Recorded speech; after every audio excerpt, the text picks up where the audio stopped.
Good evening, everybody. Tess Crawley here. How are you tonight? It is Wednesday night, and today I thought I'd follow up a little bit on my video that I did last night on mindfulness. So, last night I talked a little bit about what mindfulness is, and today I had an illustration about, or an illustration of, what happens when we're not mindful. So this morning, well, no, I'll go back a little bit. So yesterday when I was talking about mindfulness, you might recall that I was talking about how when you give your full attention to something, you notice more about it. So in a negative sense, obviously, if we're going through a medical procedure and we're giving it our full attention, we're going to experience more of that, the sensations of that procedure, like when you're having an injection, versus when we direct our attention to something else, and that's a distraction technique. And mindfulness is where we're fully immersing ourselves in the sensory experiences that we're exposed to all the time. Something I wanted to add to that concept of sensory input is that we are bombarded with information from all of our five senses all of the time, constantly. And we have this incredible system, which we call loosely attention. And our attentional processes allow us to generally filter all of that sensory input out of our conscious awareness. But we're still processing that in the background. It's all that background noise going on. And so when we are, for example, driving is a really good example. Most people have experience of driving, say, from home to work. And if you ask them what was going on outside the service station this morning, they would struggle perhaps to be able to remember actually driving past the service station. I'm sure most of you have had that experience of driving from point A to point B and not having an awful lot of detailed recall about that journey. And in fact, there might be parts of that journey where you have memory gaps.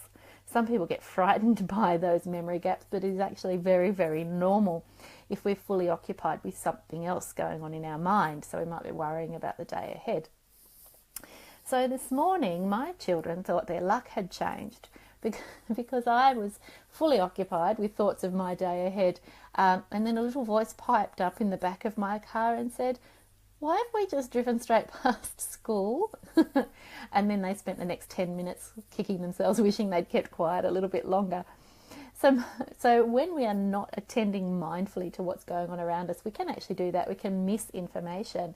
And attention is one of those processes that we can slip in and out of. So if you are paying attention to something, you are processing more of that information and you're likely to notice more about it. So mindfulness is about noticing what's going on in your surroundings. Attention is also a really important part of memory. So people sometimes talk to me about their fears, about what's going on with their memory. Now, I'm not a neuropsychologist and I don't pretend to be one, but I'm, familiar with the basics of memory processing. And I often talk to people about the basics of memory are encoding, storage, and retrieval. This is first year psychology stuff.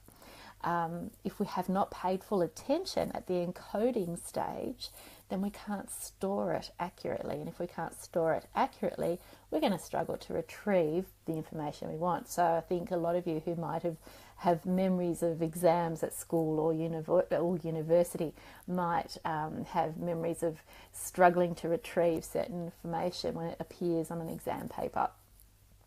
So mindfulness is a tool that you can use for calming yourself down, but it's also a tool that you can use to assist with encoding certain information. So if you're studying, for example, and there's a certain amount of information that you really want to pay attention to, you can practice your mindfulness skills by really focusing all your attention on what's going on around you.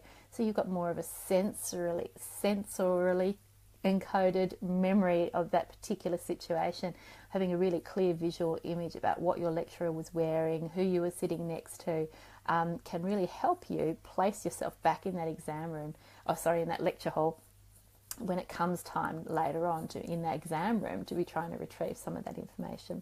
So you can use mindfulness in all sorts of settings to help you be centered and focused on where you are and what you're doing and what you need to be paying attention to. Other times we hear stories of people using mindfulness strategies to help them through a medical procedure or through managing pain, for example, during labour and childbirth. So there are a number of ways that you can use mindfulness as a really useful tool to help you manage certain situations in your life. So I just wanted to add that as a little postscript, really, not a detailed session this evening, but a little postscript to what I talked about last night about mindfulness. And I'm going to leave you with that tonight. So if you heard or watched yesterday's video, I went through a little mindfulness exercise using the 5 senses and drawing on the input from those 5 senses to practice your mindfulness. So feel free to go back over that video and practice that yourself. Let me know how you go in the comments, or ask for some tips if you'd like in the comments. And let me know if you're enjoying these videos by all means. Now, I'm a little bit distracted. There's been some almost news today, so I'm going to leave you with a little bit of a teaser and let you know that we may well, I'm really hoping that we have some exciting news to share with you soon, and I will keep that under wraps until I can make a big announcement to get you all excited about, but I will keep that as a little bit of a teaser for tonight. So as I said, let us know how you're going with those videos. Let me know if you are enjoying them. Let me know if you've got any questions. And I see Lee has joined in right at the end. Good evening, Lee. And Frank as well. Good evening, gentlemen. Oh, thanks for that, Naive. I hope I pronounced your name correctly too. Now, I am in the process of updating the YouTube channel, and what's happening with the YouTube channel is that's also helping me, no, not helping me, what am I trying to say here? I got distracted, sorry. Oh, Jeffrey, thank you very much. Look, I've got some lovely lovely comments from people tonight. So Jeffrey's saying that he's loving the videos, so that's really nice to know. Thank you, Jeffrey.